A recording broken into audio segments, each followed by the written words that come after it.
Sir Visakha పర్యటనలో మోదీ గారు ధూమ్ధాముగా ఆయనకి స్వాగత సత్కారాలు, భారీగా బహిరంగ సభలు ఇవన్నీ కూడా ఏర్పాటు చేయడం జరుగుతుంది. కోట్ల రూపాయలు దీనికి సంబంధించి ఆయన అభివృద్ధి పనులకు శంకుస్థాపనలు కూడా చేస్తున్నారు.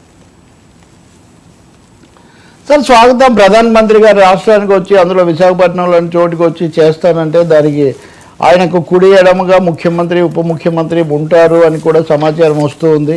రోడ్ షోలో కూడా ఉంటారు. రోడ్ షో కూడా చేస్తున్నారు ప్రధానమంత్రి. ఏ ఎన్నికలు లేకపోయినా కానీ ప్రధాని వచ్చి రోడ్ షో చేస్తున్నారు.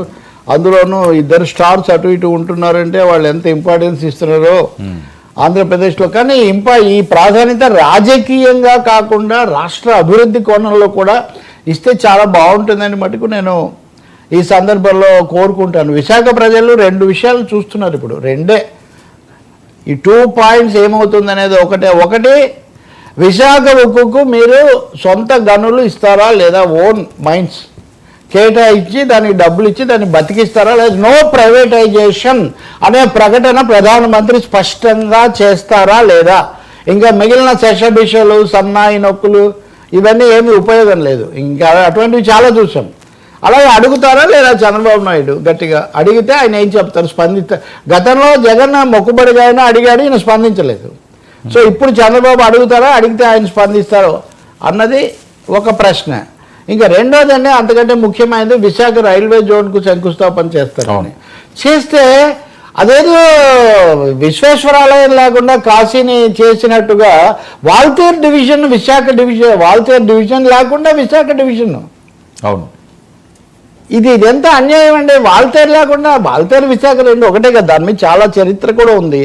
విశాఖ డివిజన్ డివైడ్ చేసి ఒక సెక్షన్ తీసుకుపోయి వేరే చోట కలిపి ఒక సెక్షన్ ఇక్కడ పెట్టి గుంతకలను తెచ్చి ఇక్కడ ఎందుకు ఇంత తికమగా గందరగోళం చేస్తున్నారు? రైల్వే యూనియన్లు కానీ రాజకీయ పార్టీలు కానీ చాలా స్పష్టంగా మాకు ఉంచండి, వాల్తేరు డివిజన్లో మిగిలిన భాగం ఒడిశాలోని రాయగఢ్లోని ప్రధాన రైల్వే కార్యాలయం ఈస్ట్ కోస్ట్ రైల్వే కిందికి మారుస్తారని. ఇంక ఇది ఎలా ఉందంటే ఏదో సామెత ఉంది, ఆ సామెత అంతగా బాగున్నది కానీ అసలు తిండి పెట్టకుండా విస్తరాకు వేసినట్టుగా ఉంది. విస్తరాకు వేసారు ఇప్పుడు ఆల్రెడీ ఈస్ట్ కోస్ట్ లోనే ఉంది కదా సార్. ఏది అవునండి, దీన్ని కేటాయించాలి కదా. అందులో ఒక భాగం సౌత్ లోకి తీసుకురావాలి దీన్ని. అందులో అవును సార్, సౌత్ లోకి దీనికి వేరే పేరు పెట్టారు, సౌత్ కోస్ట్ అని దక్షిణ కోస్తా పెట్టారు.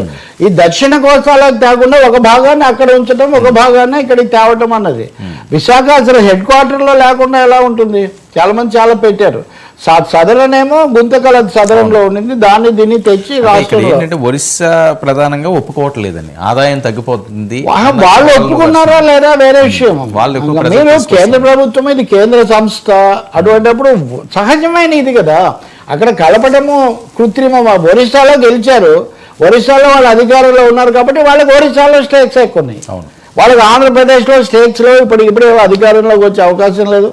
పరోక్షంగా చంద్రబాబు నాయుడు, పవన్ కళ్యాణ్ తప్ప. అందుకని మీ రాజకీయాలను బట్టి మీరు నిర్ణయిస్తారా? ఇప్పుడు హెడ్ క్వార్టర్ ఉన్న చోటే ఉంటుంది కదా వర్మ. సహజంగా ఎందుకు ఆర్టిఫిషియల్గా ఈ సమస్య ఎందుకు తెచ్చారు? అసలు అంతకుముందు కూడా తీసుకుపోయినప్పటి నుంచి ఉంది, ఇది ఇప్పటి నుంచి కాదు.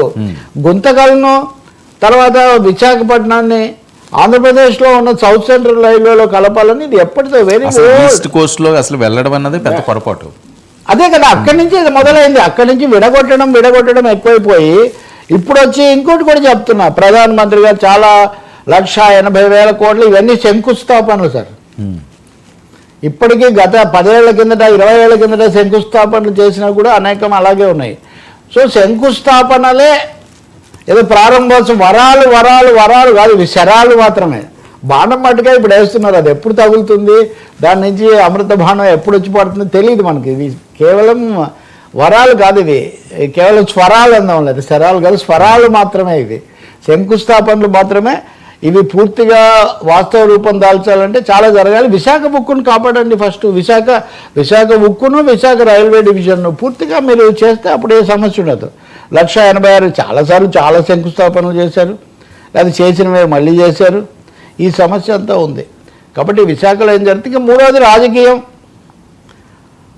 ఇక్కడ రాజకీయం ఏంటి? వైసీపీ వాళ్ళు అదేదో ఆ మొదలసన ఆ ఏరియా అక్కడ చేస్తున్నారు.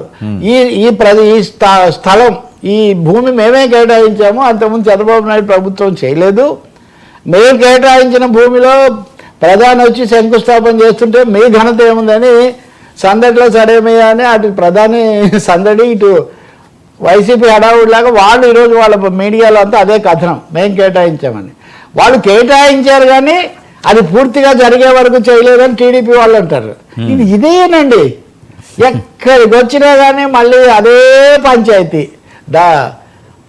ఈ కౌరవ పాండవులాగా ఇదే పంచాయతీ. ఎవరు కౌరవులు ఎవరు పాండవులు ఎవరి ఇష్టం వాళ్ళది, వాళ్ళు చెప్పుకోవచ్చు. కానీ ఈ పంచాయతీకి వచ్చి ఇప్పుడు విశాఖపట్నం గురించి అడిగేదానికంటే పోనీ ప్రభుత్వం అని అడుగుతుందా అని చూస్తే చంద్రబాబు నాయుడు కానీ తెలుగుదేశం నాయకులు ముందే చెప్తున్నారు కేంద్రంతో మంచిగా ఉంటేనే పనులు జరుగుతాయి, సహకారమే ముఖ్యమని. సహకారంగానే అడగండి సార్, సమరం చేయమని సంఘర్షించమని ఎవరన్నారు? ప్రధానమంత్రిని సహకారంతోనే అడగండి సార్. మాకు కనీసం ఇది లేకపోతే మన ఎన్డీఏ ఆంధ్రప్రదేశ్లో మనుగడ చాలా కష్టం, ప్రజలు మెచ్చారని చెప్పండి. చెప్తారా లేదా చూద్దాం. ఈ రెండు 2 పాయింట్ టెస్ట్, ఈ 2 point test own mines, casting mines for Visakha steel and also keeping Visakha railway totally with division, totally with zone. Sir ఇవి ప్రశ్నలు.